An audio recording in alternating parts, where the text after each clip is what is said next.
pore-like formation and opening. It forms in the cell, and through that the excretory products are basically expelled out of the cell. So it can also happen through the help of cytoplasm, which is actually permanent. It is a permanent structure.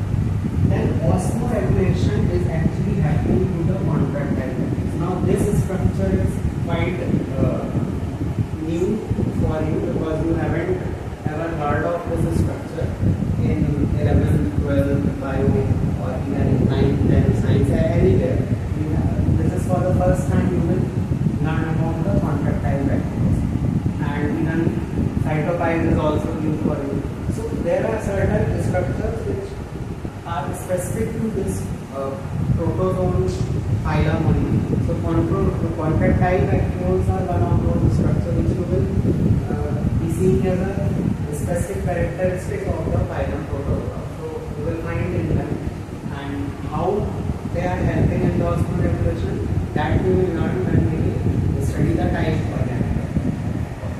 That reproduction can be asexual or sexual. Now this is something very new because till 12 you study that because they are lower organisms, protozoans are lower organisms, so only asexual reproduction is taking place. But it is not so. Most of the time asexual reproduction is taking place, but there are certain times when some unfavorable conditions arise or some other conditions, then it can go with the sexual mode also. So in asexual, binary fission, multiple fission, budding, dispollinations, these are all the processes. While in case of sexual, gamete formation or conjugation is the process which can happen.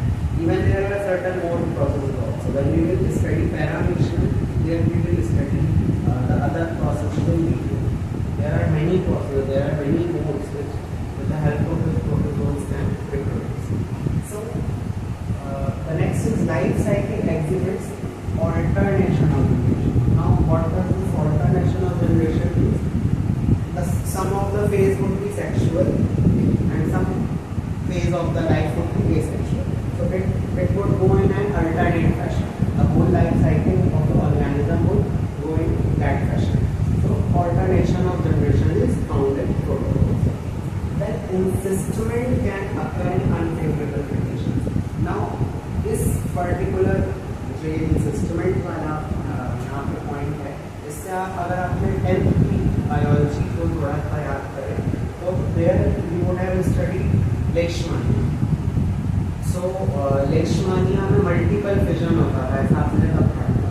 Multiple fission कैसे होता था? एक cyst form होती थी, उसके बाद उसमें अंदर ही वो फिजन कर करके डिवाइड होता रहता था, फिर सिस्ट ब्रेक होती थी and it got released. So encystment क्यों होता था? Because of the unfavorable conditions, you have to overcome the unfavorable conditions. So here also, because Leishmania was also a protozoan, so encystment can occur in them in the unfavorable conditions. Most of the time it doesn't occur, but in the unfavorable conditions it is also possible that they will form a cyst around them, a protective covering around them to escape the unfavorable conditions, and they will go on with the fission process or basically division process. Then physiological division of labor is covered. Physiological means the entire physiology is taken care with the help of organism, because यहाँ पे एक organism तो है नहीं, sorry, एक ऐसा बड़ा सा मतलब organ system जैसा तो है नहीं, यहाँ पे organelle system जो actually organ system की तरह act कर रहा है और पूरे उस सेल की फिजियोलॉजी को मेंटेन कर रहा है. क्योंकि इसके पास जैसा लिवर, किडनी ये सब तो नहीं है. इसके पास क्या है? एक सेल है, उसके अंदर डिफरेंट जो ऑर्गेनली है वो ही डिफरेंट फंक्शंस को कैरी आउट कर रहे हैं, digestion, excretion, whatever the functions. So the division of labour is there and that is particularly carried out with the help of organ. Now this particular group or the phylum Protozoa, the members of this particular group can be freely, they can be living freely, they are not they can be solitary also, they are like single organism living at a certain place. They can be in colony form also, they are making group and then they are living. Then they can be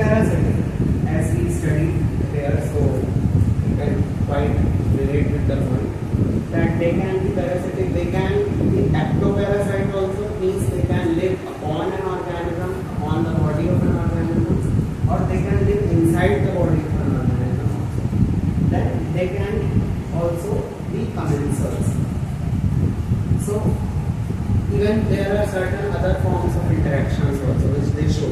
They can even show symbiosis also. But that is quite, I would not say rare, but it is not quite prevalent as you can find organisms who free living forms, parasitic forms are also common. Symbiotic forms are not that common, but you can find. So likewise commensals you can also find. In commensalism what happens is, it is a sort of interaction where one organism is actually getting benefited and another one is not getting any sort of harm or any sort of benefit. It is quite difficult.